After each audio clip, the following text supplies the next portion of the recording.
പ്രിയപ്പെട്ട റസൂലുള്ളാഹിന്റെ പുന്നാരം പേരക്കുട്ടി പറഞ്ഞു, മോനെ എന്താണ് നിങ്ങൾ കാണിക്കുന്നത്? നിങ്ങളിവിടെ നിലത്ത് കിടക്കുക, നിങ്ങളെ മേലെ ആൾക്കാർ ഇങ്ങനെ ചവിട്ടിക്കൊണ്ട് പോവാ, നിങ്ങളിങ്ങനെ പൊട്ടിക്കൽ എന്താ എത്ര മാത്രം നിങ്ങൾ പൊട്ടിക്കുക?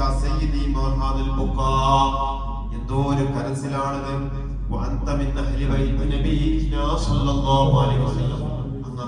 പെട്ടവരല്ലേ, അങ്ങ് ഒരുപാട് ത്യാഗം ചെയ്തവരല്ലേ, കേവലം അഹ്ലു ബൈത്തല്ല, പണ്ഡിതനാണ്, ഒരുപാട് ത്യാഗം സഹിച്ച മഹാനാണ് ബഹുമാനപ്പെട്ട സയ്യിദുനാ സയ്യിദ് സൈനുൽ ആബിദീൻ റളിയല്ലാഹു അൻഹു.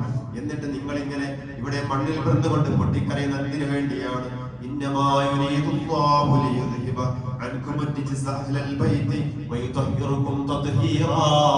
എന്റെ പരിശുദ്ധ ഖുർആനിൽ അല്ലാഹ് നിങ്ങളുടെ കുടുംബത്തെ കുറിച്ച് പറഞ്ഞതല്ലേ പരിശുദ്ധ കുടുംബമാണെന്ന്.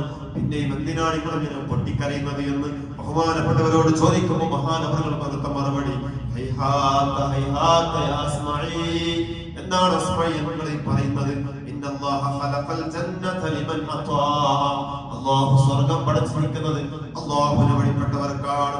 വലൗ കാന അബ്ദൻ ഹബശിയ, ഒരു അബസീനിയൻ അടിമയാണെങ്കിൽ പോലും അവന് സ്വർഗ്ഗമുണ്ട്. പക്ഷേ വഖലഖൻ നാറ, നരകം അല്ലാഹു പടച്ചിരിക്കുന്നത് ലിമൻ അസാഹു, അല്ലാഹുവിനെ ധിക്കരിച്ചവർക്ക് വേണ്ടിയാണ്. വലൗ കാന ഹുറൻ ഖുറശിയ, ഖുറശിയാണെങ്കിലും ഏത് സയ്യിദാണെങ്കിലും ഏത് തങ്ങളാണെങ്കിലും അല്ലാഹുവിനെ ധിക്കരിച്ചു കഴിഞ്ഞാൽ അവർക്ക് നരകമുണ്ടല്ലോ എന്ന് മഹാനവറുകൾ പൊട്ടിക്കരഞ്ഞു പറയുകയാണ്. അല്ലാഹ് പറഞ്ഞില്ലേ ഫൈദാ നുഫിഖ ഫിസ്സൂരി ഫലാ അൻസാബ ബൈനഹും. സൂറ കാരണം ഓതിക്കഴിഞ്ഞാൽ അല്ലെങ്കിൽ മരണത്തിന്റെ കാരണം വന്നു കഴിഞ്ഞാൽ ഫലാ അൻസാബ ബൈനഹും, നിങ്ങൾക്ക് പിന്നെ കുടുംബ ബന്ധങ്ങൾ ഉപകരിക്കുകയില്ല എന്ന് അല്ലാഹു സുബ്ഹാനഹു വ തആല പറഞ്ഞില്ലേ. പിന്നെ റസൂലുള്ളാഹിന്റെ കുടുംബം എന്ന് പറഞ്ഞു എന്തഹങ്കരിക്കാനാ എനിക്കുള്ളത് എന്ന് പറഞ്ഞ് പൊട്ടിക്കരയുന്ന ബഹുമാനപ്പെട്ട അസ്മഈ, ബഹുമാനപ്പെട്ട സൈനുൽ ആബിദീൻ തങ്ങളുടെയും അസ്മഈ ഇമാമിന്റെയും ഒരു ചരിത്രം നമുക്ക് കാണാൻ കഴിയും. പ്രിയമുള്ളവരെ, ഇതൊക്കെ മനസ്സിലാക്കുന്നത് ഇതൊന്നും ഒരു ലൈലത്തുൽ ഖദറിന്റെയോ അവസാനത്തെ പത്തൊന്നുമല്ല. അവർക്ക് എന്നും ലൈലത്തുൽ ഖദറും അവസാനത്തെ പത്തൊക്കെ തന്നെ. നമുക്കെല്ലാം ഇത് റമദാനിൽ വലിയ സംഭവമായിട്ട് വരും. അവരൊക്കെ ദിവസവും പിന്നെ അങ്ങനെ എത്രയോ ചരിത്രങ്ങൾ കാണാൻ സാധിക്കും. ഹറമിന്റെ ചരിത്രം വായിക്കുന്നിടത്ത് നമുക്ക് ഒരുപാട് ഇങ്ങനത്തെ മഹാന്മാരുടെ ചരിത്രം കാണാൻ കഴിയും. ഹറമിൽ അല്ലാഹു സുബ്ഹാനഹു വ തആല അവർക്ക് നിറച്ചേറ്റി കൊടുക്കുമാറാവട്ടെ.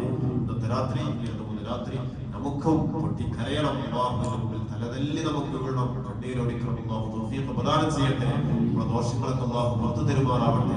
നമ്മുടെ ഹൃദയത്തിന്റെ ഖനം അല്ലാഹു കുറച്ചു തരുമാറാവട്ടെ. ഹൃദയത്തിന്റെ ഖനം അല്ലാഹു കുറച്ചതിന് സോഫ്റ്റായി റബ്ബിലേക്ക് ഉയർന്നു പോകാൻ കഴിയും. അല്ലാഹു തൗഫീഖ് പ്രദാനം ചെയ്യട്ടെ. അല്ലാഹു നിങ്ങളുടെ ശ്വാസനിശ്വാസങ്ങളുടെ മാർഗത്തിലുള്ളതാക്കി മാറ്റണം റബ്ബേ. നിങ്ങളുടെ കിബറിനെയും പൈശാചികളെയും അകറ്റി തരണം റഹ്മാനെ. ഹൃദയം വിനയമുള്ളതാക്കണം റബ്ബേ. നിന്നെ കുറിച്ച് ഓർമ്മിക്കുന്നതാക്കണം റഹ്മാനെ. അസ്സലാമു അലൈക്കും.